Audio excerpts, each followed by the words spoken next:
মৃত্যুর কাছে হেরে গেল মাগুরার ধর্ষণের শিকার ছোট শিশু আসিয়া। চিকিৎসাধীন ছিল সিএমএইচে। প্রধান উপদেষ্টা ও সেনাবাহিনীর শোক। ইসির অধীনেই থাকবে এনআইডি বললেন সচিব। ঐক্যমত্য কমিশনের চিঠির খবর নাকচ। সারা দেশে স্ট্যান্ড ফর এনআইডি কর্মসূচি পালন। আজ ঢাকা আসছেন জাতিসংঘ মহাসচিব। শুক্রবার রোহিঙ্গাদের সঙ্গে ইফতার। সংকট সমাধানে ফের আলোচনার আশাবাদ। রাজনৈতিক উচ্চাভিলাষী কলঙ্কিত পুরো পুলিশ বিভাগ বললেন আইজিপি। সচিবালয়, যমুনা, শাহবাগ সহ পার্শ্ববর্তী এলাকায় সভা সমাবেশ নিষিদ্ধ। আগে সংসদ নির্বাচনে ছাত্রদের নতুন দলকে ঐক্য করার আহ্বান জয়নুল আবেদিন ফারুকের। ডিসেম্বরের মধ্যে নির্বাচনের দাবি আমানুল্লাহ আমানের। সরকারি প্রাথমিক বিদ্যালয়ের প্রধান শিক্ষকরা পাবেন দ্বিতীয় শ্রেণীর গ্যাজেটেড কর্মকর্তার মর্যাদা। বেতন হবে 10ম গ্রেডে। এবং গাজায় ফিলিস্তিনি উচ্ছেদের সিদ্ধান্ত থেকে পিছু হটলেন ট্রাম্প। স্বাগত জানালো হামাস। উপত্যকায় 12 দিনেও ত্রাণ না ঢোকায় দুর্ভিক্ষের শঙ্কা। দেখছিলেন সংবাদ দুপুর, সঙ্গে আছি আমি রাবিয়া ইসলাম স্নেহা। মাগুরায় ধর্ষণের শিকার 8 বছরের শিশু আসিয়া ঢাকার সম্মিলিত সামরিক হাসপাতাল সিএমএইচে চিকিৎসাধীন অবস্থায় মারা গেছে। বৃহস্পতিবার দুপুরে এই খবর নিশ্চিত করেছে আইএসপিআর। এর আগে তার শারীরিক অবস্থার অবনতি হলে ঢাকার সম্মিলিত সামরিক হাসপাতাল সিএমএইচে নেওয়া হয়। হাসপাতালের শিশু বিভাগের paediatric intensive care unit PICU এ নিবিড় পর্যবেক্ষণে রাখা হয় তাকে। এর আগে সকালে তার 2 বার কার্ডিয়াক অ্যারেস্ট হয়েছে এবং মস্তিষ্ক কোনো প্রতিক্রিয়া দিচ্ছে না বলেও জানায় প্রেস উইং।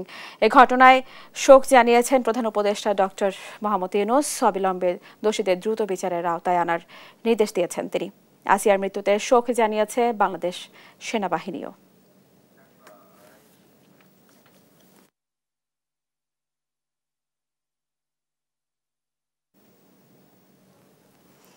আগামী মঙ্গলবারের মধ্যে আইন বাতিল করে এনআইডি সেবা ইসির অধীনে রাখার বিষয়ে দৃশ্যমান অগ্রগতি না হলে বুধবার 3 ঘণ্টা অপারেশনাল হল্ট কর্মসূচি পালনের ঘোষণা দিয়েছে ইলেকশন কমিশন অফিসার্স অ্যাসোসিয়েশন। বৃহস্পতিবার অ্যাসোসিয়েশনের আহ্বায়ক ও উপসচিব মনির হোসেন এই তথ্য জানান। এর আগে ইসি সচিবালয় ও সারা দেশের অফিসের বাইরে স্ট্যান্ড ফর এনআইডি কর্মসূচির অংশ হিসেবে 2 ঘণ্টা মানববন্ধন করেন তারা। শিউলি রায়ের রিপোর্ট, জানাচ্ছেন আলী আকাশ। বৃহস্পতিবার সকালে রাজধানীর আগারগাঁওয়ে নির্বাচন কমিশন সচিবালয়ের সামনে জাতীয় পরিচয়পত্র সেবা নিজেদের অধীনে রাখতে স্ট্যান্ড ফর এনআইডি কর্মসূচির অংশ হিসেবে মানববন্ধন কর্মসূচি পালন করে নির্বাচন কমিশনের কর্মকর্তারা।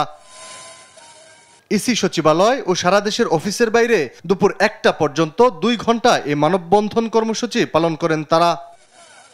এ সময় এটি শুধু নির্বাচন কমিশনের দাবি নয়, এটি 12 কোটি মানুষের দাবি বলে মন্তব্য করেন উপসচিব মনির হোসেন।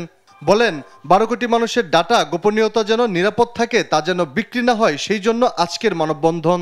এটা কিন্তু আমাদের কোনো শুধু দাবি নয়, এটা হলো 13 কোটি মানুষ যাদের তথ্য আমাদের ডাটা সেন্টার আছে, ডাটাবেস আছে, আমাদের যে ডাটাবেজ আছে 13 কোটি মানুষ, তাদের প্রত্যেকের ডাটা গোপনীয়।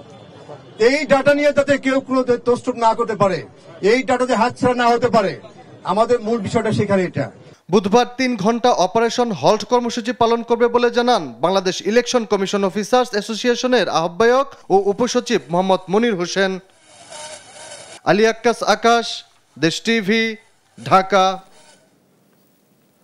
জাতীয় পরিচয়পত্র সেবা নির্বাচন কমিশনের অধীনে আছে এবং অধীনেই থাকবে বলে জানিয়েছেন ইসি সচিব আখতার হোসেন। এ সময় নির্বাচন ব্যবস্থা সংস্কার কমিশনের প্রস্তাবনায় আপত্তি জানিয়ে ঐকমত্য কমিশনকে চিঠি দেওয়ার খবর নাকচ করে দেন তিনি। দুপুরে সাংবাদিকদের সঙ্গে আলাপকালে এসব কথা বলেন ইসি সচিব। এনআইডি এখনো পর্যন্ত ইসির অধীনে আছে এবং ইসির অধীনে থাকবে, এটা আমরা কমিশন থেকে আমাদেরকে সেইভাবেই আমাদের অবস্থানটাই সেইটাই। যুক্তিসঙ্গত কারণটাকে যদি আমরা নিষ্পত্তি করতে পারি তাহলে এই ভোগান্তিটা থাকবে না তার দিক থেকে, এবং আমরাও আমাদের সেবা দিয়ে এটা আগ্রহী করতে পারবো। 4 দিনের সফরে বাংলাদেশে আসছেন জাতিসংঘ মহাসচিব অ্যান্টোনিও গুতেরেস। বিকেল 5টায় হযরত শাহজালাল আন্তর্জাতিক বিমানবন্দরে পৌঁছাবেন তিনি। এ নিয়ে দ্বিতীয়বার সফরে আসছেন জাতিসংঘ মহাসচিব। শুক্রবার সকালে হোটেল ইন্টারকন্টিনেন্টালে পররাষ্ট্র উপদেষ্টা ও উচ্চ পর্যায়ের প্রতিনিধিদের সঙ্গে বৈঠক করবেন তিনি। এরপর প্রধান উপদেষ্টার সঙ্গে সাক্ষাৎ করবেন জাতিসংঘ মহাসচিব। পরে রোহিঙ্গা শরণার্থী শিবির পরিদর্শন এবং 1 লাখ রোহিঙ্গার সঙ্গে ইফতার করবেন প্রধান উপদেষ্টা এবং জাতিসংঘ মহাসচিব। তার সফর ঘিরে বিশ্ব দরবারে রোহিঙ্গা সংকট আবারও আলোচনার কেন্দ্রে আসবে আশা করছে বাংলাদেশ। পুলিশ সদস্যদের আক্রমণ না করে আজ কাজ করতে দেওয়ার অনুরোধ করেছেন পুলিশ মহাপরিদর্শক বাহারুল আলম। সকালে গাজীপুর মহানগরের ভোগড়া বাইপাস মোগরখাল এলাকার শিল্প পুলিশ 2 এর কার্যালয়ে সাংবাদিকদের সঙ্গে মতবিনিময় সভায় তিনি কথা বলেন। এ সময় আইজিপি বলেন, ঊর্ধ্বতন কিছু কর্মকর্তার রাজনৈতিক আনুগত্য উচ্চাভিলাষের জন্য পুরো পুলিশ বিভাগ কলঙ্কিত হয়েছে।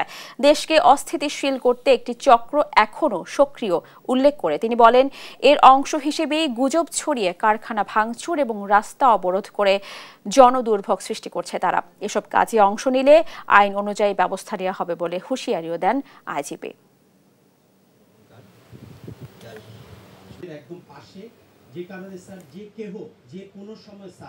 আমরা নিশ্চিতভাবে জানি না যে কেউ আছেন অথবা কে আছেন, তবে এটা একটা খুবই সাধারণভাবে কমন সেন্স এটা যে এরকম একটা সংক্ষুব্ধ পক্ষ আছে এবং আমাদের মনে হয় যে এরকম কেউ নিশ্চয়ই রয়ে গেছেন এবং তারা এখনো ক্রিয়াশীল আছেন এবং তারা সেটা সমাজের বিভিন্ন পর্যায়ের লোক।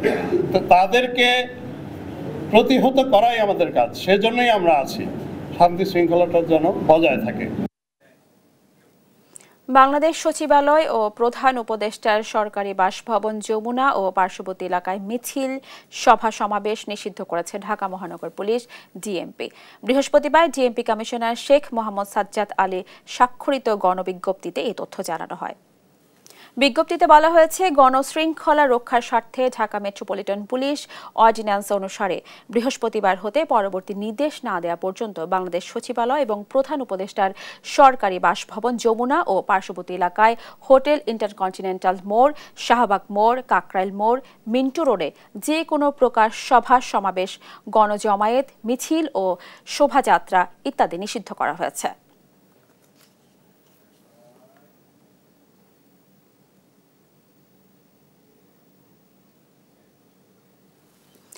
আগে সংসদ নির্বাচন নিয়ে মতভেদ তৈরি না করে ঐক্য গড়তে ছাত্রদের নতুন দলের প্রতি আহ্বান জানিয়েছেন বিএনপি চেয়ারপারসনের উপদেষ্টা জয়নুল আবদিন ফারুক। বৃহস্পতিবার সকালে জাতীয় প্রেস ক্লাবের সামনে ফ্যাসিস্ট সরকারের আমলের নির্বাচন কমিশনারদের গ্রেফতারের দাবিতে প্রতিবাদী অবস্থান কর্মসূচিতে অংশ নিয়ে এসব কথা বলেন তিনি। বলেন, ভিন্ন মত থাকতে পারে, তবে নিজেদের সমালোচনা করতে গিয়ে যেন ঐক্য নষ্ট না হয়। এছাড়া ফ্যাসিস্ট সরকারের আমলে দায়িত্বপ্রাপ্ত 3 জন প্রধান নির্বাচন কমিশনারের গ্রেফতার দাবি জানান তিনি। এ সময় দেশে স্থিতিশীলতা ফেরাতে দ্রুত জাতীয় নির্বাচনের প্রয়োজনীয়তা তুলে ধরেন ফারুক।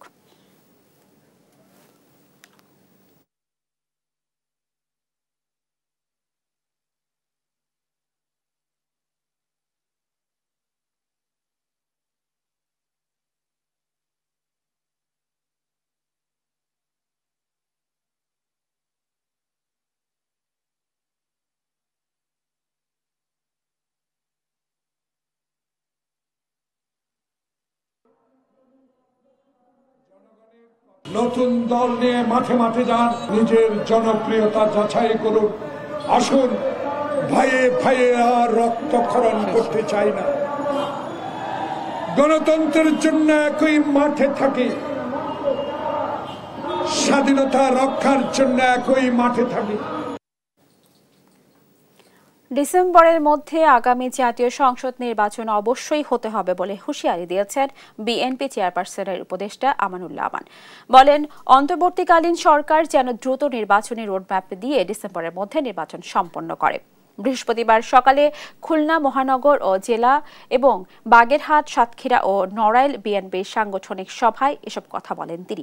খুলনার একটি হোটেলে এ সভায় সভাপতিত্ব করেন খুলনা বিভাগীয় ভারপ্রাপ্ত সাংগঠনিক সম্পাদক আনিন্দু ইসলাম অমিত। বিএনপির জাতীয় নির্বাচনী কমিটির গবেষণা বিষয়ক সম্পাদক কৃষিবিদ শামীমুর রহমান, জয়ন্ত কুমার কুণ্ড সহ কেন্দ্রীয় ও স্থানীয় বিএনপি নেতারা উপস্থিত ছিলেন। বাংলাদেশে আজকে যে অন্তর্বর্তীকালীন সরকার, তারা দ্রুত একটি রোডম্যাপ দেবেন, নির্বাচনী রোডম্যাপ, এবং সেই নির্বাচন মাননীয় প্রধান উপদেষ্টা যেটা বলেছেন ডিসেম্বরের মধ্যে নির্বাচন হবে। অবশ্যই বাংলাদেশে ডিসেম্বরের মধ্যে জাতীয় সংসদ নির্বাচন হতে হবে। এটাই আমাদের প্রত্যাশা, এটাই জাতির প্রত্যাশা। সরকারি প্রাথমিক বিদ্যালয়ের ৩০,০০০ প্রধান শিক্ষক দ্বিতীয় শ্রেণীর গ্যাজেটেড কর্মকর্তার মর্যাদা পাবেন বলে রায় দিয়েছেন আপিল বিভাগ। সেই সঙ্গে বেতন পাবেন ১০ম গ্রেডে। ২০১৪ সালের ৯ মার্চ থেকে এই মর্যাদা ও সুযোগ সুবিধা পাবেন বলে জানিয়েছেন আইনজীবীরা। ভবিষ্যতে কোনো অন্যায়ের সঙ্গে আপোষ না করার কথা জানান শিক্ষকরা। সাবরিনা মজুমদারের রিপোর্ট। সরকারি প্রাথমিক বিদ্যালয়ের প্রধান শিক্ষকরা দ্বিতীয় শ্রেণীর মর্যাদা পেলেও বেতনসহ আনুষঙ্গিক সুবিধা পেতেন তৃতীয় শ্রেণীর কর্মকর্তাদের মতো। এ নিয়ে দীর্ঘদিনের অসন্তোষ থাকায় আইনি লড়াইয়ে ২০১৯ সালে এসে ১০ম গ্রেডে সুযোগ সুবিধা দেওয়ার নির্দেশ দেন উচ্চ আদালত। কিন্তু এই রায় ৬ বছরেও বাস্তবায়ন হয়নি। বৃহস্পতিবার দেশের সব প্রাথমিক বিদ্যালয় প্রধান শিক্ষকদের দ্বিতীয় শ্রেণীর মর্যাদা ও ১০ম গ্রেডে সুযোগ সুবিধা দেওয়ার রায় দেন আপিল বিভাগ, যা কার্যকর হবে ২০১৪ সালের ৯ মার্চ থেকে। প্রশিক্ষিত অপ্রশিক্ষিত প্রধান শিক্ষকরা পাবেন এ সুবিধা। সরকারি প্রাথমিক বিদ্যালয়ের প্রধান শিক্ষকগণ ১০ম গ্রেড পাবেন। দ্বিতীয় ডাইরেকশন হচ্ছে তারা দ্বিতীয় শ্রেণীতে আপগ্রেডেড গেজেটেড স্ট্যাটাস পাবেন। সেহেতু কর্মরত ৩০,০০০ শিক্ষক, প্রধান শিক্ষক সবাই এই রায় বাস্তবায়নের তারিখ থেকে, অর্থাৎ আমরা যেটা চেয়েছি ২০১৪ সালের ৯/৩/২০১৪ সাল থেকে চেয়েছি আমরা, সেটার থেকে আশা করি ইনশাল্লাহ তারা এই দুটো বেনিফিট পাবে। যেহেতু শিক্ষকরা নির্বাচনের সময় ভোট গ্রহণ কর্মকর্তার দায়িত্ব পালন করে থাকেন, তাই আইনজীবীর প্রত্যাশা তারা যেন সুষ্ঠু ভোট নিশ্চিত করে কাজ করে। আজকে যে আপনাদের স্ট্যাটাসটা পেলেন, এই মামলাটা যে শুনানি করতে পারলেন, সরকার যে আপনাদের সাহায্য করলো, কোর্ট যে ন্যায় বিচার করলো, এই জন্য আপনাদের একটা দায়বদ্ধতা আছে দেশের প্রতি। সেই দায়বদ্ধতাটা হচ্ছে যে আপনারা কোনো ইনস্টিটিউশন ধ্বংসে, কোনো প্রশ্নবোধক নির্বাচনে অতীতের ন্যায় কোনো ভূমিকা পালন করবেন না। ভবিষ্যতে যে কোনো অন্যায়ের সঙ্গে আপোষ না করার কথা জানান শিক্ষকরা। আজকে হয়তো বলতে পারতেছেন যে আমরা এটার একটা অংশ, হ্যাঁ একটা অংশ হয়েছি, আমরা শিকার হয়ে একটা অংশ হয়েছে। আসলে আমরা কেউ কখনো আমরা শিক্ষক, আমরা দুর্নীতির সাথে নাই, ছিলাম না, থাকবো না ইনশাল্লাহ। এখন থেকে আমরা সততার সহিত কাজ করব। এবং আরো একটা কথা বলেছেন যে জুলাই বিপ্লবে, এটিকে আমরা অবশ্যই স্মরণে রাখবো। ২০১৮ সালের ৪ মার্চ হাইকোর্টে রিট আবেদন করেন বাংলাদেশ সরকারি প্রাথমিক বিদ্যালয় প্রধান শিক্ষক সমিতির সভাপতি রিয়াজ পারভেজ সহ সংক্ষুব্ধ ৪৫ শিক্ষক। সাবরিনা মজুমদার, দেশ টিভি, ঢাকা। ইউরোপ যাওয়ার স্বপ্নে দালাল চক্রের প্রতারণায় লাখ লাখ টাকা হারিয়ে দেশে ফিরেছেন লিবিয়ার ডিটেনশন সেন্টারে থাকা ১০৬ জন সহ ১৭৬ বাংলাদেশি। মুক্তিপণ দেওয়ার পাশাপাশি নানা নির্যাতন, নিপীড়ন ও জেল খেটেছেন অনেকে। দেশে ফিরে তারা জানান, লোভে পড়ে আর কেউ যেন দালালের হাতে না পড়ে। আলিমুজ্জামান সাফওয়ানের রিপোর্ট। স্বপ্ন ছিল ইটালি গিয়ে ভাগ্য বদলের, পরিবারের অভাব ঘুচিয়ে ফিরবে সচ্ছলতা। কিন্তু দালাল চক্রের খপ্পরে ১৮-১৯ লাখ টাকা হারিয়ে জীবন নিয়ে দেশে ফিরতে পারাটাই বড় হয়ে উঠেছে। দুবাই মিশর হয়ে দীর্ঘদিন আটকা ছিলেন লিবিয়ায়। জীবনকে তুচ্ছ করে বারবার ভূমধ্যসাগর পাড়ি দিতে চাইলেও ব্যর্থ হয়ে আটকা পড়েন ডিটেনশন সেন্টারে। অবশেষে আন্তর্জাতিক অভিবাসন সংস্থা আইওমোর সহযোগিতায় বৃহস্পতিবার ভোরে শাহজালাল আন্তর্জাতিক বিমানবন্দরে নামেন ১৭৬ বাংলাদেশি। তাদের মধ্যে ১০৬ জন ছিলেন ত্রিপোলির তাজুরা ডিটেনশন সেন্টারে, বাকি ৭০ জন বিপদগ্রস্ত অবস্থা থেকে স্বেচ্ছায় দেশে ফিরেছেন। কেউ যেন ইউরোপের প্রলোভনে দালালদের খপ্পরে না পড়েন, এমন অনুরোধ জানান ভুক্তভোগীরা। খুব খারাপ অবস্থা লিবিয়া খুব একটা ভালো জায়গা না। আর যে যায় সেই অতিরিক্ত মায়ের খায়। ৩০ লাখ ২০ লাখ করে টাকা ধরেন ডোনেশন দিয়ে, কেউ মারা যায়, কেউ সুস্থ শরীরে আসতে পারে, কি হাড় গুঁড়ো নিয়ে। এই দীর্ঘদিন একটু কাজ বাজ করে একটা গেম দেওয়ার ইচ্ছা ছিল, করলাম ওই কাজে যাই দেখি কাজের তুলনার মাফিয়া বেশি। পরে কাজ দেয় নাই, পরে ওই যে কোনো চক্রে পড়িয়া গেমারটা দিছিলাম, দিয়া ভাই ২৬ লাখ আমার গিয়া সাইড দিয়া ৫ মাস জেল কাটছি। মানে এই পরিস্থিতি ভাই, আর কি বলবো ভাই, লিবিয়া ভয়াবহ। কেউ ওই যে আল্লাহ না করুক লিবিয়া না যায়। ইটালি ট্রলারে উঠেছে, ট্রলারে অনেক সাগরের ঢেউ ছিল, তারপরে ওই দেশের পুলিশে ধরিয়ে লাইছে, তারপরে জেলে ভরিয়ে থুইছে। প্রিয়জনকে ফিরে পেয়ে খুশি স্বজনরা। একই সঙ্গে দালাল চক্রের বিরুদ্ধে কঠোর ব্যবস্থা নেওয়ার দাবি জানান তারা। দালালের সাথে কন্ট্যাক্ট ছিল যে আমার ভাই সম্পূর্ণ ১৮ লক্ষ টাকা লাগবে। আমরা ১৮ লক্ষ প্রথম দিচ্ছি বাংলাদেশ থেকে ৩ লক্ষ টাকা। এর পরবর্তীতে আমার ভাইকে যখন দুবাইতে নেয়, আমরা জানি যে আমার ভাই দুবাই অবস্থান করতেছে, ভিডিও কলে কথা বলছে। বাট 15 দিন নিখোঁজ ছিল। উনি কাজের জন্য লিবিয়াতে গেছিল, লিবিয়ার থেকে ওনাকে সাগর পথে মানে ইটালিতে পাঠানোর কথা বলে দালালরা ওনার কাছ থেকে টাকা নিচ্ছে, কিন্তু ওনারা আর ইটালিতে ওনারা প্রবেশ করেন নাই। সরকারের কাছে এটাই আর কি দালাল চক্র যেমন আপনার মনে করেন একটা উপযুক্ত শাস্তি দেওয়া হয় আর। আগামী 19 ও 26শে মার্চ আরও 2টি ফ্লাইটে 3 শতাধিক বাংলাদেশির দেশে ফেরার কথা রয়েছে।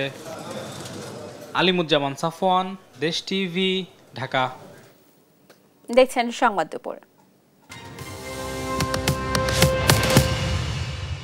2025 সালের মধ্যে সব গ্রাহকের পাওনা পরিশোধের কথা বলে জামিন পেয়েছিলেন ই কমার্স প্রতিষ্ঠান ইভ্যালির সিইও রাসেল। তবে দেনা পরিশোধের ধারে কাছেও নেই তিনি। অনুসন্ধান বলছে গ্রাহকের পাওনা পরিশোধের নামে নতুন ফাঁদ পেতেছেন রাসেল।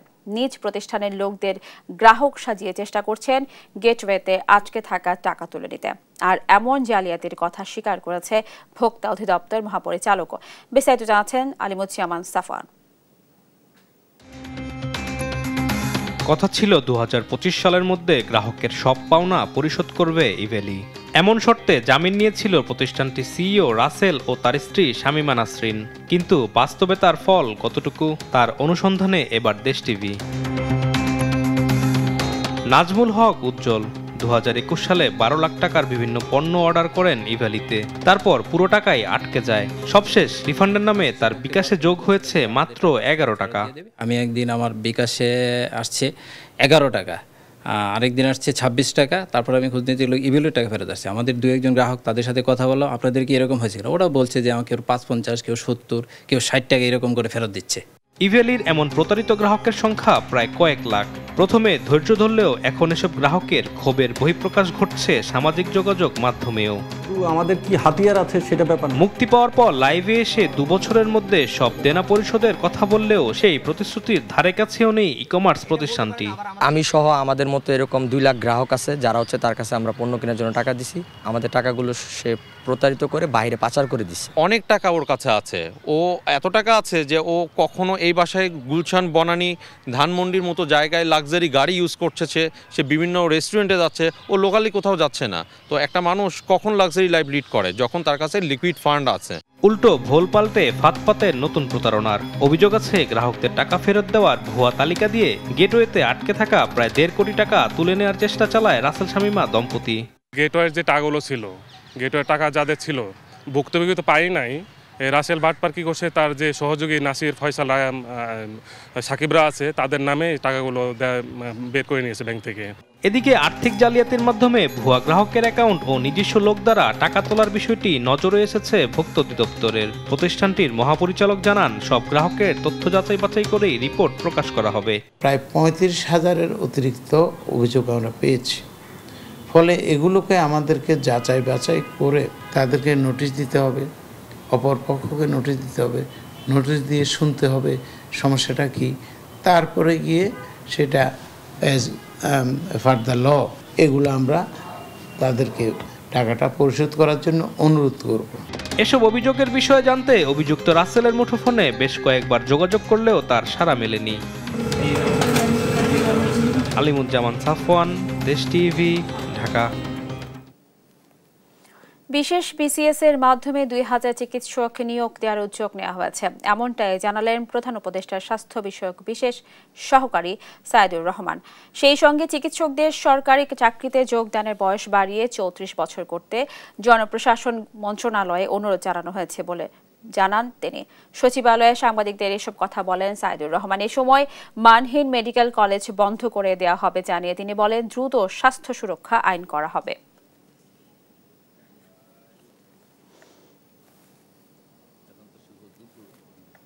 প্রত্যন্ত অঞ্চলে চিকিৎসকের অভাবের কথা বিবেচনা করে আমরা জরুরি ভিত্তিতে একটি বিশেষ বিসিএস এর মাধ্যমে 2000 চিকিৎসককে নিয়োগের বন্দোবস্ত নিয়েছি এবং সেই জন্য জনপ্রশাসনকে গত 9/3/2025 তারিখে আমাদের পক্ষ থেকে অনুরোধপত্র পাঠানো হয়েছে। আমরা গত 5/3/2025 তারিখে আমরা এই বিষয়টি পুনরায় বিবেচনা করার জন্য স্বাস্থ্য পরিবার কল্যাণ মন্ত্রণালয় থেকে জনপ্রশাসন মন্ত্রণালয়ে অনুরোধপত্র পাঠানো হয়েছে।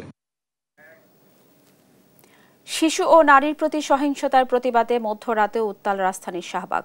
লাকি আক্তারকে গ্রেফতার করার সহ 5 দফা দাবিতে জাতীয় জাদুঘরের সামনে লাগাতার অবস্থান কর্মসূচি পালন করছে ইনকিলাব মঞ্চ। আর একই জায়গায় ধর্ষণের বিচার 180 দিনের মধ্যে শেষ করা সহ 5 দফা দাবিতে 6 দিন ধরে লাগাতার অবস্থানে ডাকসু ও জাতীয় নাগরিক কমিটির সাবেক নেত্রী শেখ তাসনিম আফরোজ ইমি। আন্দোলনে একাত্মতা জানিয়ে গণ অধিকার পরিষদ সভাপতি বলেন, আওয়ামী লীগের নামে কাউকে রাজনীতি করতে দেওয়া হবে না। তারেক মাহমুদ সুজনের রিপোর্ট। 2013 সালে শাহবাগে গণজাগরণ মঞ্চের আন্দোলনে নেতৃত্ব দেয়া লাকি আক্তারকে গ্রেপ্তার সহ 5 দফা দাবিতে বুধবার রাতে বিক্ষোভ মিছিল বের করে ইনকিলাব মঞ্চ। মিছিল শেষ করে জাতীয় জাদুঘরের সামনে লাগাতার অবস্থান কর্মসূচি ঘোষণা করেন তারা। আন্দোলনের নামে শাহবাগীরা আবারও ষড়যন্ত্র করছে বলে অভিযোগ আন্দোলনকারীদের। শাহবাগীরা যে কার্ডটা খেলছে, এই অস্থিতিশীল করবার জন্য গতকালকে নিরস্ত্র পুলিশের উপরে যারা বর্বর হামলা করেছে এবং বাংলাদেশকে নতুন করে একটা থ্রেটের মধ্যে নিয়ে যাচ্ছে, লাকি আক্তার এবং তাদের দোসরদেরকে অতি দ্রুত গ্রেপ্তার পূর্বক বিচারিক প্রক্রিয়ার মধ্যে নিয়ে আসতে হবে। এর পাশেই দেশব্যাপী নারী নির্যাতন, ধর্ষণ, নিপীড়ন ও হেনস্থার প্রতিবাদে 6 দিন ধরে লাগাতার অবস্থান কর্মসূচি পালন করছেন ঢাকা বিশ্ববিদ্যালয়ের শিক্ষার্থী এবং ডাকসু ও জাতীয় নাগরিক কমিটির সাবেক নেত্রী শেখ তাসনিম আফরোজ ইমি। 180 দিনের মধ্যে পুরো বিচারিক কার্যক্রমটা শেষ করতে হবে। 15 দিনের মধ্যে তদন্ত প্রতিবেদন জমা দিতে হবে, 30 দিনের ভিতর নিম্ন আদালতের রায় এবং বাকি 5 মাসের মধ্যে উচ্চ আদালতের যেই রায় নিষ্পত্তি করে রায় কার্যকর করতে হবে। আমরা কিন্তু এখান থেকে দর্শকের ফাঁসির দাবি করছি না। আমরা চাই সুস্থ স্বাভাবিক নাগরিক হিসেবে বসবাস করতে পারে, তার সেই চিন্তার সংশোধন। রাতে এই 2 অবস্থান কর্মসূচিতে একত্রতা জানান ডাকসুর সাবেক ভিপি ও গণ অধিকার পরিষদের সভাপতি নুরুল হক নূর। বলেন, যৌক্তিক দাবি আদায়ে সরকারকে চাপ দিতে বাধ্য করা হবে, কিন্তু এই সরকারকে ব্যর্থ হতে দেয়া যাবে না। যে এই সরকারের দুর্বলতা নিয়ে আমরা সমালোচনা করব, প্রয়োজনে রাজপথ থেকে চাপ তৈরি করে তাদেরকে জনগণের দাবি আদায়ে রেসপন্স করতে বাধ্য করব, কিন্তু এই সরকারকে আমরা ব্যর্থ হতে দেব না। আন্দোলনের নামে যাতে ফেসিবাদের দোসররা মাথাছাড়া দিয়ে উঠতে না পারে সেদিকেও খেয়াল রাখতে গণ অভ্যুত্থানের সব সহযোদ্ধাদের আহ্বান জানান ডাকসুর সাবেক এভিপি। তারেক মাহমুদ সুজন, দেশ টিভি, ঢাকা। চট্টগ্রাম কক্সবাজার মহাসড়কের দোহাজারী সদরে বাসের চাপায় 2 সহোদর স্কুল শিক্ষার্থী সহ 3 জন নিহত হয়েছে। বৃহস্পতিবার সকালে চট্টগ্রামমুখী পূরবী পরিবহনের একটি বাস ব্যাটারি চালিত অটোরিকশাকে পেছন থেকে চাপা দিলে ঘটনাস্থলেই এক শিক্ষার্থী ও রিকশা চালক নিহত হন। পরে অপর শিক্ষার্থীকে হাসপাতালে নেয়ার পথে মারা যান তিনি। নিহত ওয়াকার উদ্দিন আদিল ও তার বড় বোন উম্মে হাবিবা রিজভি দোহাজারী পাঠশালা পাবলিক স্কুল অ্যান্ড কলেজের শিক্ষার্থী। পুলিশ জানায়, দুর্ঘটনার পর বাসটি জব্দ করা হলেও পালিয়েছে চালক ও সহকারী। এদিকে এই দুর্ঘটনার পর মহাসড়ক অবরোধ করেছে বিক্ষুব্ধ জনতা।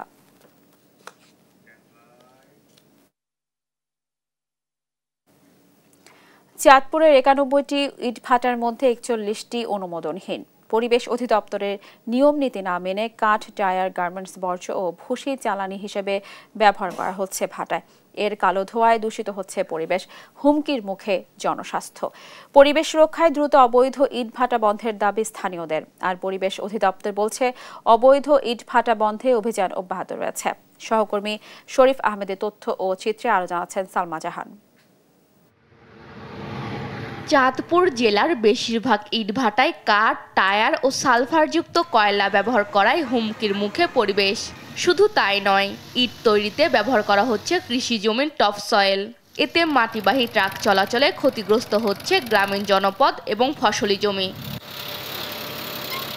জেলার ফরিদগঞ্জের বেশিরভাগ ইটভাটা কৃষি জমি ও জনবসতিপূর্ণ এলাকা, শিক্ষা প্রতিষ্ঠান ও বাজারের পাশে। এ কারণে পরিবেশ দূষণের পাশাপাশি বিভিন্ন রোগে আক্রান্ত হচ্ছেন স্থানীয়রা। নারকেল গাছ, সুপারি গাছ, যা ইত্যাদি যা গাছ আছে এগুলো সব ফলন নষ্ট হয়ে গেছে।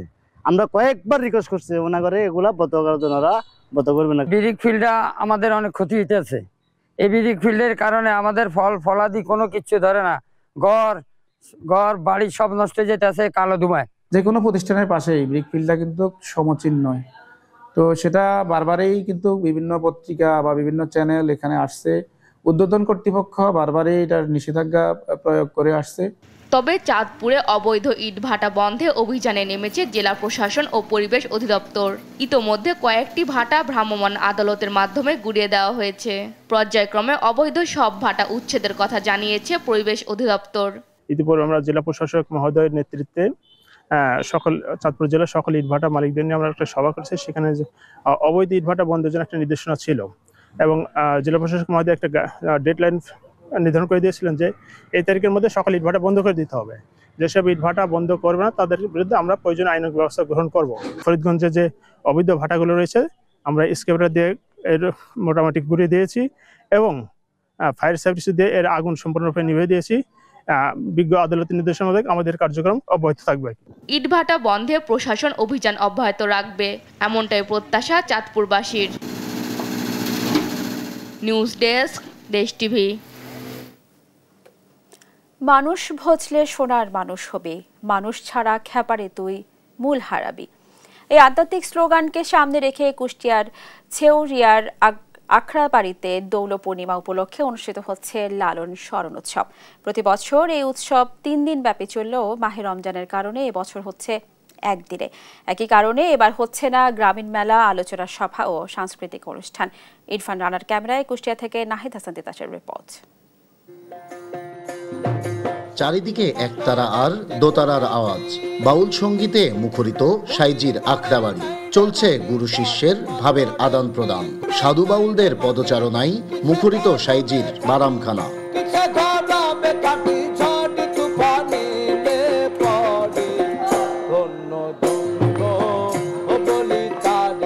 দোল পূর্ণিমার রাতে ফকির লালন সাইজি তার ভক্ত অনুসারীদের নিয়ে করতেন দোল উৎসব। 1297 বঙ্গাব্দের পহেলা কার্তিক লালনের দেহত্যাগের পর থেকে এখন পর্যন্ত তার অনুসারীরা এ উৎসব চালিয়ে আসছে। তারই ধারাবাহিকতায় এবারও ছেউরিয়ার আখড়াবাড়িতে বসেছে সাধুর হাট। প্রতি বছর এই উৎসব 3 দিন ব্যাপী চললেও এবারে মাহে রমজানের কারণে তা হচ্ছে একদিন। হচ্ছে না গ্রামীণ মেলা, আলোচনা সভা ও সাংস্কৃতিক অনুষ্ঠান। শুধুমাত্র সংক্ষিপ্ত আকারে গুরুকার্যের মধ্য দিয়েই শেষ হচ্ছে এবারের লালন স্মরণ উৎসব। এই উৎসবকে ঘিরে সাইজির আখড়াবাড়িতে এসেছে সাধু বাউলেরা। আসন গেড়ে বসে করছেন লালনের জাতপাতহীন মানব দর্শনের প্রচার। এটা হচ্ছে আমাদের মিলন মেলা, আমরা সবাই মিলি এই দিনে সাইজির যত মনের ভাব প্রকাশ করতেন। সাধু বাউলদের এই উৎসব দেখতে সাইজির আখড়াবাড়িতে এসেছেন দর্শনার্থীরা। লালন দর্শনে খুশি তারা। আসছি, দেখছি এবং গান টান দেখছি, ভালো লাগছে। আমার গান সবসময় শুনি, আমার মেয়েকেও শোনাই, আমার মেয়েও করে গান। এই উৎসব সুষ্ঠুভাবে সম্পূর্ণ করতে প্রশাসনের পক্ষ থেকে নেওয়া হয়েছে কঠোর নিরাপত্তা ব্যবস্থা।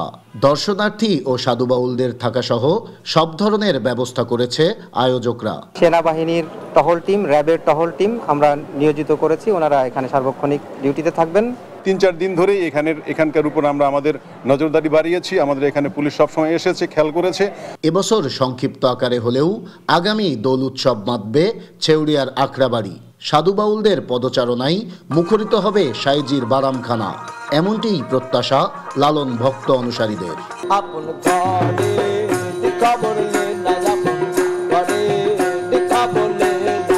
নাহিদ হাসান তিতাস, দেশ টিভি, কুষ্টিয়া। দেখছেন সংবাদ দুপুর। গাজা থেকে ফিলিস্তিনিদের জোরপূর্বক উচ্ছেদের আহ্বান থেকে সরে এলেন মার্কিন প্রেসিডেন্ট ট্রাম্প। এই পিছু হটাকে স্বাগত জানিয়েছে ফিলিস্তিনের স্বাধীনতাকামী সশস্ত্র গোষ্ঠী হামাস। এদিকে গাজা ইসরায়েলের পূর্ণ অবরোধ 12তম দিনে পা দিয়েছে। নেই খাদ্য, জ্বালানি কিংবা ওষুধ প্রবেশের অনুমতিও। এদিকে গাজা ইসরায়েল আধুনিক ইতিহাসে দ্রুততম দুর্ভিক্ষ চালাচ্ছে বলে সতর্ক করেছে জাতিসংঘ। নাসরিন আক্তারের রিপোর্ট। গাজায় যুদ্ধবিরতি আলোচনা নিয়ে কম জল ঘোলা হয়নি। চুক্তির প্রথম ধাপ শেষে হুট করে বন্ধ হয়ে যায় বাকি ধাপের আলোচনা।